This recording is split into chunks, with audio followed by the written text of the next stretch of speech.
early as 1928, the communists declared that the racial differences among our people constituted the weakest and most vulnerable point in our social fabric. By constantly probing and straining at this one spot, they calculated that eventually the cloth could be torn apart and that Americans could be divided, weakened, and perhaps even set against each other in open combat. We mustn't kid ourselves into thinking that the communists have placed their agitators only into the black communities. They're working both sides of the street. They want hatred, violence, and bloodshed between the races, and they don't care how they get it or whom they use, even children if necessary. Here is a book that I think ought to be in every home library. It's entitled Color, Communism, and Common Sense by Manning Johnson. He joined the party as a young man because he honestly believed that the communists were trying to improve the conditions of his people. He was a dedicated communist, and eventually he rose to one of the highest ranks. But after many years, he discovered that instead they were merely planning to use his people in a bloody revolution to destroy America. And when he woke up to this, he dropped out of the party and devoted the rest of his life trying to alert his fellow citizens of all races to the true nature of the Communist Party as he knew it to be from the inside. Manning Johnson said, "Black rebellion was what Moscow wanted. Bloody racial conflict would split America. During the confusion, demoralization and panic would set in. Then finally the Reds say, workers stop work. Many of them seize arms by attacking arsenals. Street fights become frequent. Under the leadership of the Communist Party, the workers organize revolutionary committees to be in command of the uprising. Armed workers seize the principal government offices, invade the residences of the president and his cabinet members, arrest them, declare the old regime abolished, establish their own power." Now, here is a piece of vicious communist propaganda that perhaps some of you have seen. It's called The Crusader. It's written by Robert F. Williams, one of the organizers of the Revolutionary Action Movement. In this issue of The Crusader, the communists call not only for extensive chaos within the cities, but for putting to the torch every village, every forest, every field, and every barn. The plan is for raging fires from one city to the next. The reason? Well, first, there's the value of sheer destruction. Secondly, it would force us to deploy our defenses and rescue units over the widest possible area. The communists point out that as long as our police and National Guard remain concentrated, they're invincible. But if they can be forced to spread out over the entire city and into the countryside as well, then they can be picked off from ambush one by one. And the third value of massive fire to the communists is psychological.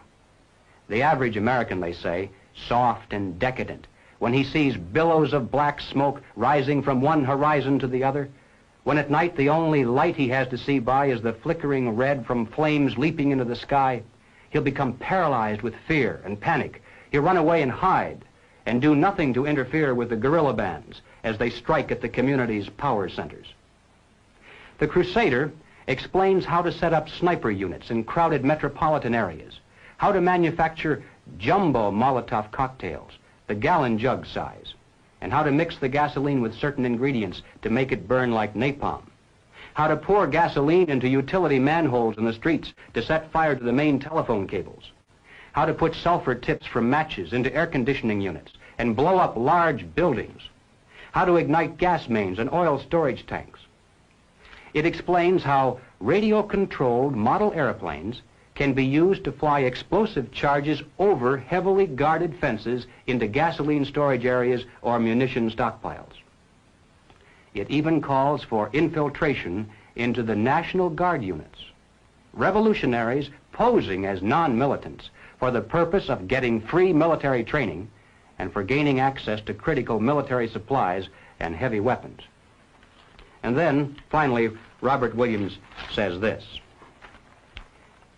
any all-out minority revolution must create a state of crisis wherein almost all of the male population would be forced to remain in their homes to protect their property and families.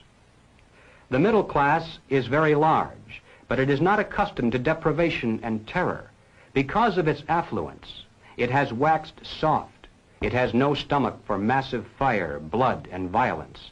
The motive force behind its life drive is its endless pursuit of prestige, conspicuous consumption, and sensual pleasure. A few years of violent, sporadic, and highly destructive uprisings will set the stage for the grand finale.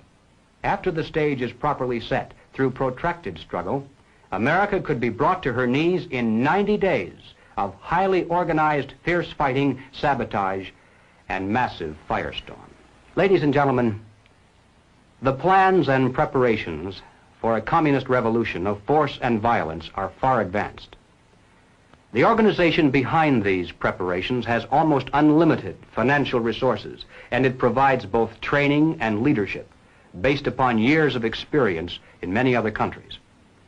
Our enemies are deadly serious about their task, and it's nothing short of national suicide for us to continue to ignore their plans and their progress. The violent revolution becomes of primary value to the communists to the extent to which it can be used to condition the masses psychologically to accept the non-violent revolution, which is offered supposedly as the only alternative.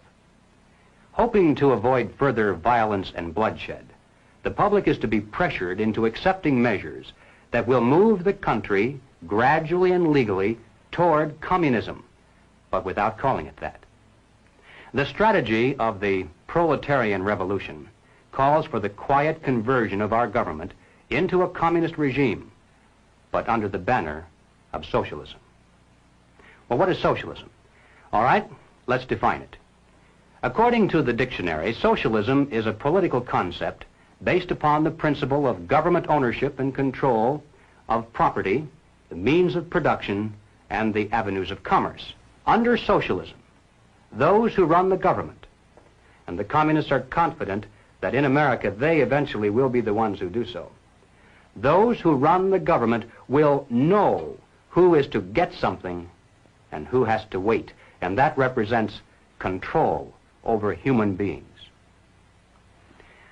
What has all this to do with the communist revolution in America?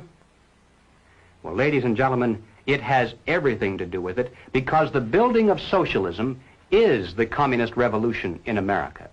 It represents the process whereby our country can be moved gradually toward communism without the people even being aware of it. No matter what grievance we may have, real or imagined, no matter what national problems we may face, the communists seize upon these as excuses to build socialism. They have one and only one solution for all problems: more government, and then more and more until it's total government. And forgive me for saying it one more time, total government is communism.